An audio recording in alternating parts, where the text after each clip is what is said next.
Tua palavra é luz no meu caminho, luz. Caríssimos irmãos e irmãs, que bom te encontrar neste novo dia, neste domingo, dia do Senhor.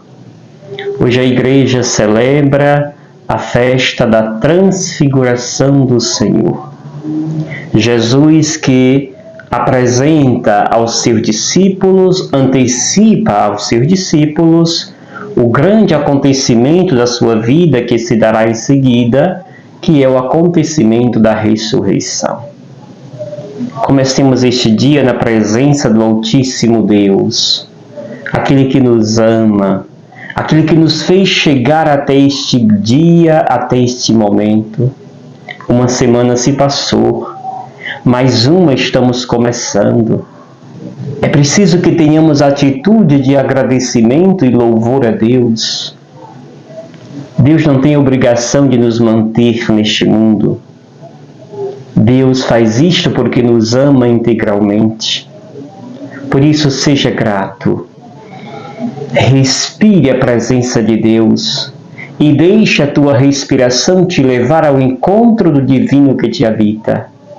Isso nos transforma, nos faz um ser diferente. Quando você está atento e segue o ritmo da sua respiração. A respiração nada mais é do que a manifestação divina dentro de nós. O céu está em você. O céu não é uma realidade que está fora, é uma realidade que está dentro. Para chegar lá, é preciso que vençamos os nossos obstáculos, para que assim encontremos Deus na sua totalidade. Você que me recebe todos os dias na sua casa, obrigado pela sua receptividade. Mas te peço, se ainda não é inscrito no canal Sopro de Esperança do Padre Gildenor, se inscreva. Peça de seus amigos, suas amigas, que se inscreva no canal do Padre Gildenor Sopro de Esperança. E assim cresçamos a nossa família e façamos mais pessoas escutar e rezar a palavra de Deus. Deixe seu like, compartilhe, deixe seu comentário. E vamos nos relacionar nessa relação bonita dos meditadores da palavra do Senhor. Meditemos a palavra de Deus. Hoje, a leitura primeira que nos é dada já é uma preparação para o grande acontecimento que é dado no Evangelho.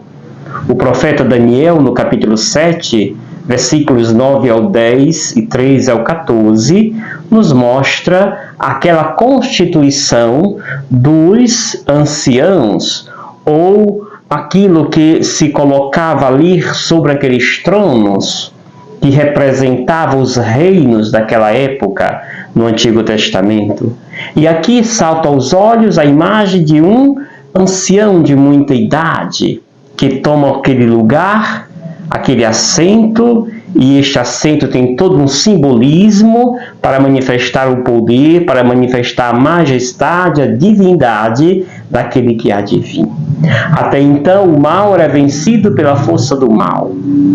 Agora, o mal é vencido pela expressão do amor.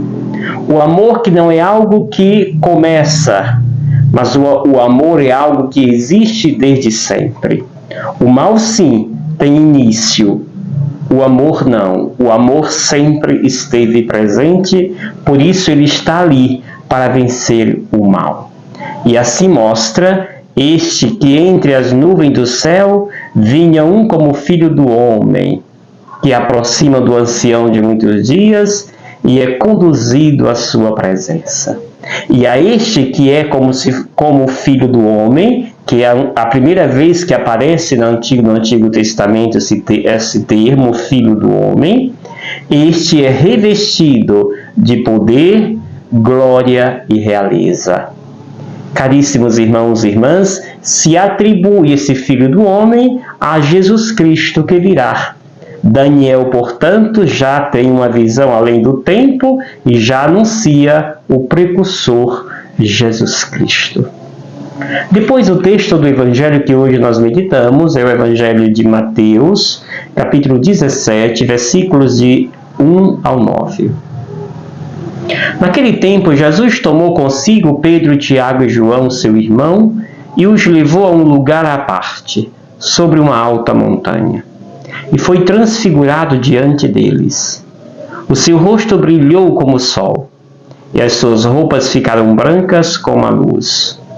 Nisto apareceram-lhe Moisés e Elias, conversando com Jesus. Então Pedro tomou a palavra e disse: Senhor, é bom ficarmos aqui. Se queres, vou fazer aqui 3 tendas, uma para ti, outra para Moisés e outra para Elias. Pedro ainda estava falando quando uma nuvem luminosa os cobriu com sua sombra. E da nuvem uma voz dizia: Este é o meu Filho amado, no qual eu pus o meu agrado. Escutai-o. Quando ouviram isto, os discípulos ficaram muito assustados e caíram com o rosto em terra. Jesus se aproximou, tocou neles e disse: Levantai-vos e não tenhais medo. Os discípulos ergueram os olhos e não viram mais ninguém, a não ser somente Jesus.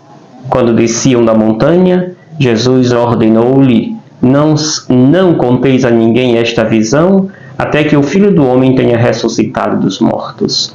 Palavra da salvação. Glória a vós, Senhor.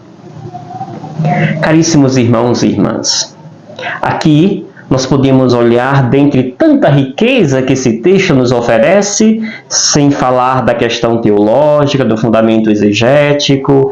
É uma riqueza inalcançável. Mas fiquemos apenas com aquilo que está em evidência nesse texto. E fiquemos com 3 dessas evidências. A primeira é o Jesus como novo Moisés. Este que vai à montanha, ali onde Moisés também esteve. E esta montanha que Jesus está ali, o Monte Tabor, lembra o Monte Sinai e também o Monte Carmelo, onde Elias esteve. Portanto, Jesus aqui no Monte Tabor, ele vai ali apresentar aos discípulos o que vai acontecer com ele em breve, a ressurreição. Caríssimos, Jesus toma consigo Pedro, Tiago e João. Antes disso, é interessante perceber que esse texto está entre o batismo feito lá no Rio Jordão e a cruz que está à frente de Jesus. Portanto, aqui esta festa da transfiguração está entre esses 2 acontecimentos. O batismo, lá no Rio Jordão, e a cruz, que vai se dar em seguida. Aqui, portanto, Jesus acha primordial apresentar aos discípulos este acontecimento que vai anteceder, digamos assim, o acontecimento da cruz. Por isso ele chama esses 3 discípulos para junto com ele subirem ao monte. E ali então se dá este acontecimento. O seu rosto brilhou como o sol, as suas roupas ficaram brancas como a luz. E assim aparece ao lado de Jesus Moisés e Elias. Moisés lembra o Monte Sinai, Elias lembra o Monte o Monte Carmelo. Desta forma, ali Jesus ele mostra o todo de Deus. Ali acontece esta epifania da ressurreição. O ressuscitado no seu esplendor. Era preciso. Os discípulos de Jesus estavam com o pé atrás. Jesus é um fracassado, Jesus não é aquele que esperamos. Então Jesus antecipa este acontecimento, a ressurreição. Daqui a pouco, a ressurreição será eterna. Agora é apenas um momento. É apenas para que os discípulos possam sentir essa entrada, sentir o sabor do que vai acontecer mais tarde. A transfiguração de Jesus é, portanto, esta antecipação, é este prato de entrada, digamos assim, para o grande acontecimento que se dará na ressurreição do Senhor. Amados, a reação do discípulo de Jesus não poderia ser outra. Pedro gosta tanto deste acontecimento que deseja permanecer, que não não seja só um momento, mas seja eterno. Por isso, Senhor, é bom ficarmos aqui. Se queres, irei preparar 3 tendas. Mas Jesus dirá não para Pedro. Antes mesmo que Jesus fale, o Pai o fala. A nuvem os encobre, e desta nuvem luminosa, que faz, dali sai a voz, este é o meu Filho amado. E aqui é o segundo momento do texto. Este é meu Filho amado, escutai o que ele diz. Este é o meu Filho amado, no qual pus o meu agrado. Não é outro Deus, é o próprio Jesus Cristo. Por isso não tenham dúvida, discípulo de Jesus, assim estava dizendo o Pai. E ele usa um imperativo para dizer, escutai-o, é uma ordem. Escutai-o, o que ele diz. Ou seja, não sigam os vossos impulsos ou outros quereres, mas sigais o que ele vos ordena. Por isso, escutai-o. É o que hoje nos pede Jesus. Escutai a sua voz. Terceiro e último momento, Jesus se aproxima agora deles e eles, assustados, levantai-vos e não tenhais medo. E agora, Jesus então diz, terminando este evangelho, que isto é a antecipação. Não digais a ninguém o que aqui aconteceu, até que aconteça a ressurreição do Filho do Homem. É sim. É isso que Jesus está aqui a dizer aos seus discípulos. Era preciso essa experiência para que eles tomassem conta, se dessem conta do que estava para vir. A transfiguração aqui foi apenas um momento pequeno, curto. Daqui a pouco, esta transfiguração não será apenas um momento, mas será eterno. É o que hoje nós celebramos sempre. A ressurreição é o motivo, é a motivação maior da nossa vida, da nossa existência. Assim termino com aquilo que a carta de hoje nos fala, a carta de Pedro, segundo Pedro, capítulo 1, versículo 16 ao 19, onde nos mostra justamente esse testemunho do apóstolo a respeito desse acontecimento. Ou seja, eles foram as testemunhas oculares. Por isso Pedro fala não de um acontecimento teórico, mas fala de uma experiência, fala de um contato direto com Deus. E assim ele quer que nós aprendamos a dar glória a este Deus. Ele vai dizer aquilo que saiu daquela nuvem, a voz do Pai, realmente foi um imperativo, foi um mandato, para que a voz de Deus fosse escutada. E assim nos tornou ainda mais firmes a palavra da profecia.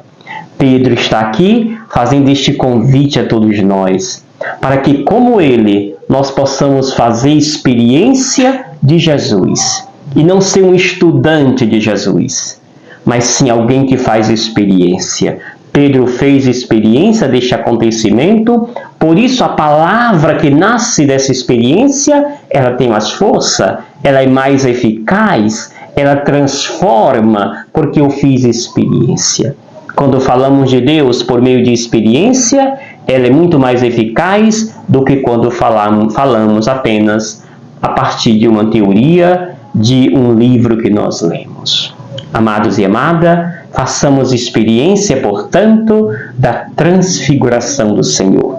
Agora, a transfiguração já não mais é algo momentâneo, mas agora a transfiguração ela é permanente. Jesus ressuscitou e com ele também nós ressuscitaremos. E eu te abençoo em nome do Pai, do Filho e do Espírito Santo. Amém. Gratidão. Obrigado, Senhor.